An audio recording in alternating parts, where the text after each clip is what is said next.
Hi guys. Recently on the channel there's been some quite big and intense builds, and I'm very busy this week because I've got to pop to Hamburg for a secret meeting. So instead I'm going to do one of these teeny tiny little gunpowder vans. Actually, I'm going to do two of them. Although the other one seems to have its roof off. I don't know if they're both meant. I wonder if that comes off because this one is off and the parts are in the bag. So these are from Brooks 3D. And you'll know that I've used a few of theirs in the past for, I think I used them for, was it theirs that I used for the corris build? I think so, because they're lovely, lovely. They even come with the wheels in, which is nice because I usually get the wrong size wheels for these things. This is also accurate for the new replica gunpowder van that the YMG, the Young Members Group at the Talyllyn, have recreated. And they've done a fantastic job. I can't express that enough. It's really, really good to see not only the gunpowder van back on the railway, but also the Young Members Group taking control and doing it. That's really good. So let us build these. I'm only going to do one for the Talyllyn because there is only one. So this is probably going to end up being a Skarloey one, which means I'm just going to make a big rusty one. Not rusty the diesel, rusty as in weathered. So if you don't like Skarloey stuff, that's okay, because just pretend it isn't and I will rust it up good and proper. I don't want the wheels in when I paint them, so what I'm going to do is take them out, and it's really simple. If you just pull back on the axle box, you can just bend it enough to pop them out. There we go. Nice and gentle. There was hardly any, not that they fall out, but there's hardly any pressure needed. If you pull too much, obviously you're going to break the print. But that's a tiny little pull, and there you go. They're out the way, ready to paint. Well, I was correct thinking they weren't actually stuck on. They popped out, which is good to learn that now because I can glue them in. Now, when you're putting them in, you might be confused which way round they go or which one goes on the front and the back. You'll find the one at the front has a tiny little cutout, which is just there on the front there. You can see it sort of hits the, I'm assuming it's a lock there. So at least you know which way round it is. So that's good because I get confused. I'm going to use liquid poly. I don't know if it works with this sort of material, but being plastic, I'm going to assume it does. So I'm just going to wipe the parts with it and then slide her in. There. There. Yes. It's time to go over with a little bit of primer now, and they are going to be two different colours. So the first one is going to be primed in grey, as this will be the more current build, like so. Yeah, be all right.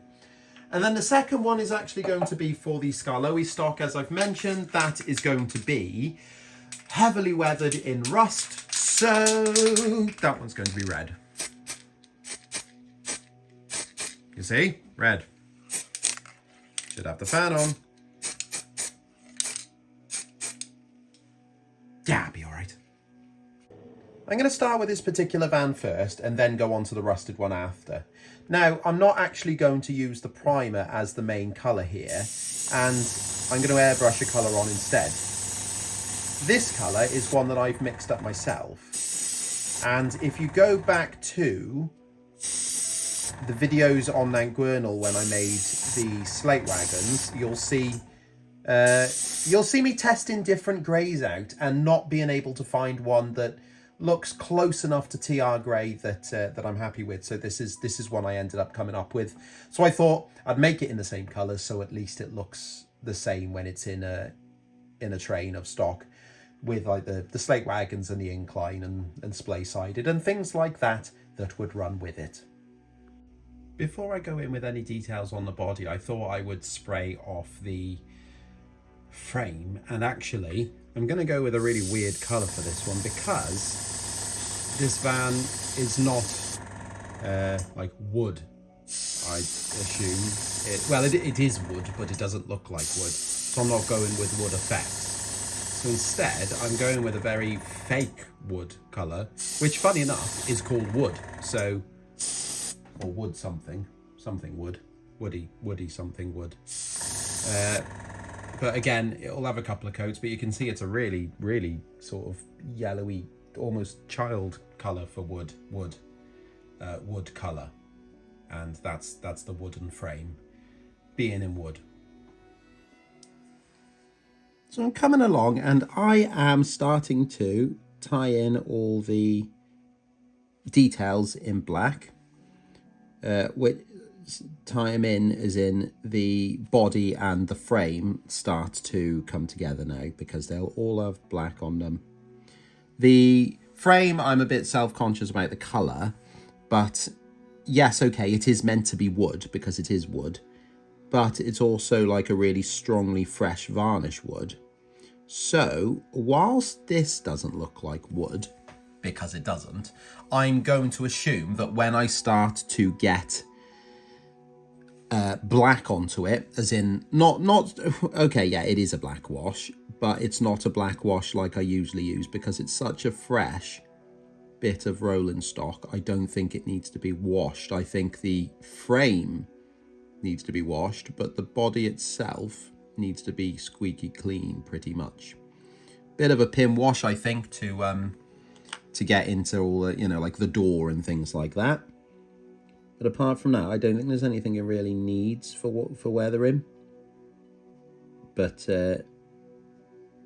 I know that if I use a black wash on top of the wooden parts, it tones them down a little bit and brings them, you know, it brings like patterns and things into it, which is staining from the black, but looks quite realistic as wood.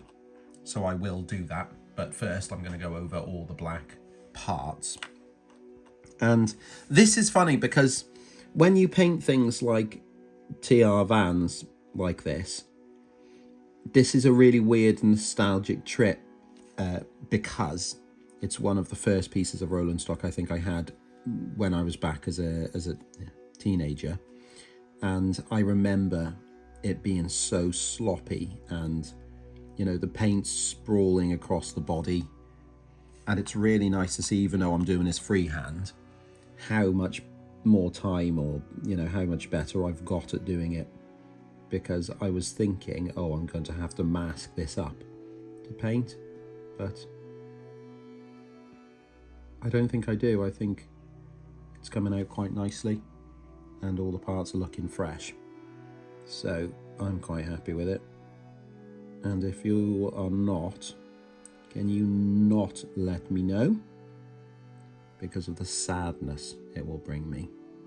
And it is quite an intense sadness. See, that's tidy. You can't think it's not. The only other bit to paint in are going to be the little tiny locks, which I'm going to use gold for, but they're so tiny.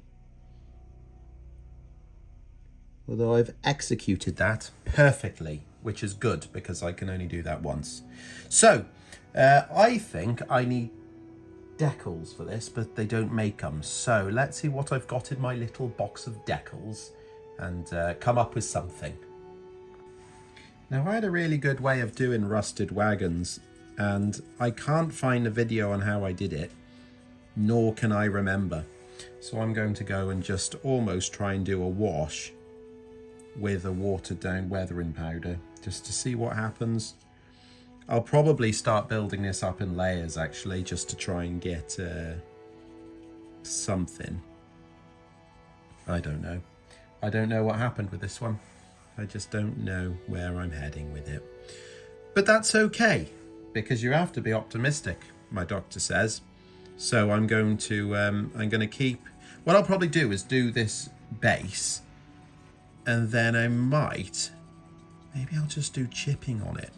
Yeah, maybe I'll do chipping. I'll put a colour coat over the top and remove it in this, what apparently is now a storm outside, and see how that looks. But remember, this is watered down, so the water will dry and we'll see what we're left with, and I'll make an executive decision without your input. I think I remembered how to do it. I've covered it all in the rust, and then I'm now going to try and clean it off from the centres, which should, hello Rupert, leave it just around the, yeah, it is working, look, around the outsides and the parts that wouldn't be easily rubbed off.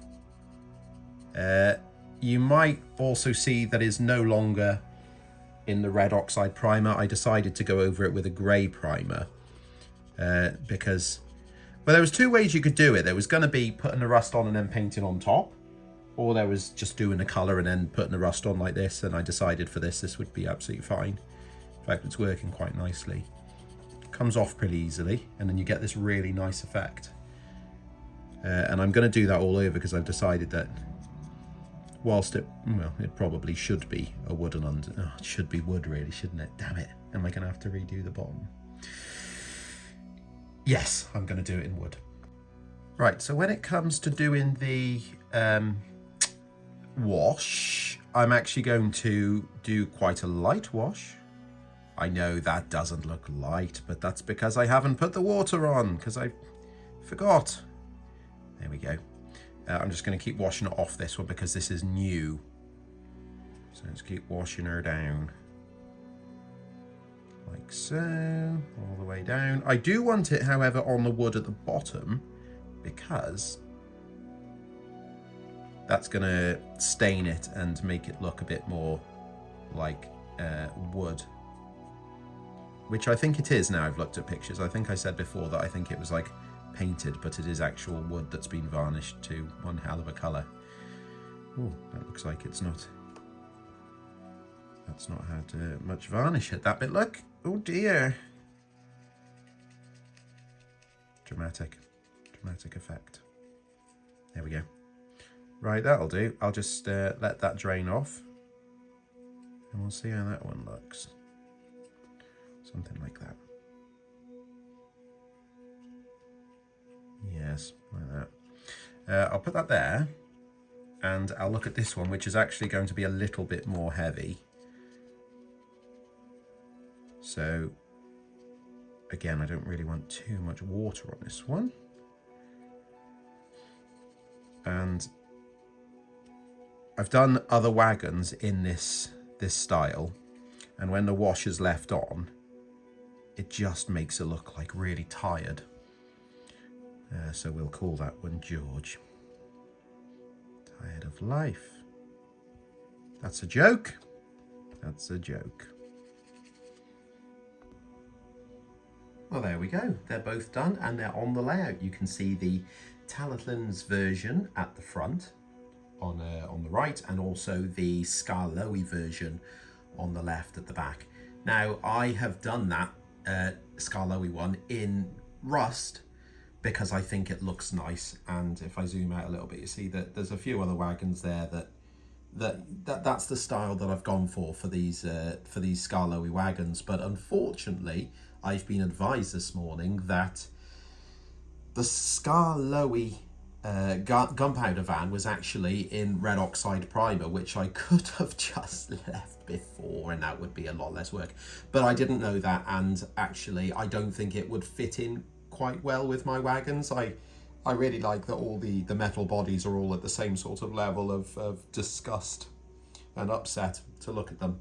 I think that really works for them. So anyway, I'll call it a day there because that's them done. That's Brooks 3D that they came from. If I can't remember if I said now, but they really are. Well, you can't see. I don't know how they do it because you can't see any print lines on the wagons themselves or the vans. They're really pretty impressive. Can I zoom in without the camera having a little bit of a hissy fit? Yeah, there we go. No, I can't. Does that? Ready? Oh, there we go. So there we go. You can see them there. The decals at the front looking not too bad. They're not in the right font for the TR1, but I'd have to get them custom made, and I ain't doing that right now. Thank you. Anyway, I got to go now because I've got to get on with something on Porthgain that I've been working on for absolutely weeks and weeks now, and I still haven't done it. So I better go and do it now. Ready for next week, hopefully. And if not, let's just ignore who made this comment. Cheers.